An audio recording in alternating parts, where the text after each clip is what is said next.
Hi, hello எல்லாரும் எப்படி இருக்கிறீங்க? நான் உங்கள் விஜய் சரவணன். மற்றொரு சுவையான, ஆரோக்கியமான சமையல் வீடியோல உங்கள பார்க்க வந்திருக்கேன். இன்னைக்கு நம்ம சேனல்ல உளுந்தங்களி எப்படி செய்றதுன்னு தான் பார்க்க போறோம்.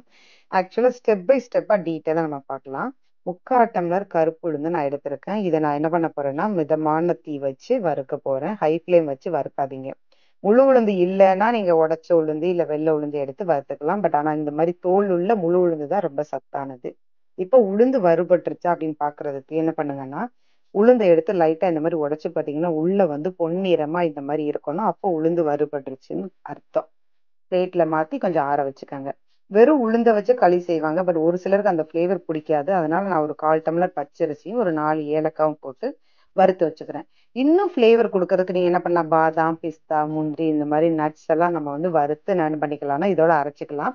காலையில குட்டீஸ்க்கு களி மட்டும் இல்ல, மால்ட் கூட நம்ம செஞ்சு குடுக்கலாம். கஞ்சியா செஞ்சு குடுக்கலாம். ஸோ இப்ப இதெல்லாம் ஒரு சைடு வந்து ஆறட்டும். ஆறுன உடனே மிக்ஸி ஜாருக்கு மாத்திட்டு, நல்ல ஒரு ஃபைன் பவுடரா அரைச்சு எடுத்துக்கங்க. அந்த அரைச்ச சூடு மிக்ஸி ஜார்ல இருக்கும். அதனால என்ன பண்ணுங்க, கொஞ்சம் ஆறுனதும் ஏர்டைட் கண்டெய்னர்ல மாத்தி வச்சுக்கங்க. சூடா வந்து நீங்க க்ளோஸ் பண்ணி வைக்காதீங்க. ஓகேவா? இன்னைக்கு நான் களி செய்றதுக்கு 3 டேபிள் ஸ்பூன் மாவு தான் எடுத்திருக்கேன். உங்களுக்கு செஞ்சு காட்டணுங்கிறதுக்காக. அந்த மாவ வந்து ஒரு வடை சட்டியில போட்டு கொஞ்சமா பச்சை தண்ணி ஊத்தி என்ன பண்ணிக்கலாம், திப்பி இல்லாம, அதாவது கட்டி இல்லாம நம்ம கரைச்சு வச்சுக்கலாம். பேரலலா வந்து ஒரு 3/4 டம்ளர் தண்ணி நான் எடுக்க போறேன். இந்த 3 டேபிள் ஸ்பூனுக்கு. அந்த தண்ணி வந்து கொதிச்சதும், அடுப்ப சிம்ல வச்சுட்டு, நம்ம கரைச்ச மாவு இருக்குல்ல, அத இந்த கொதி தண்ணியில நம்ம வந்து ஆட் பண்ணி வேக வைக்க போறோம்.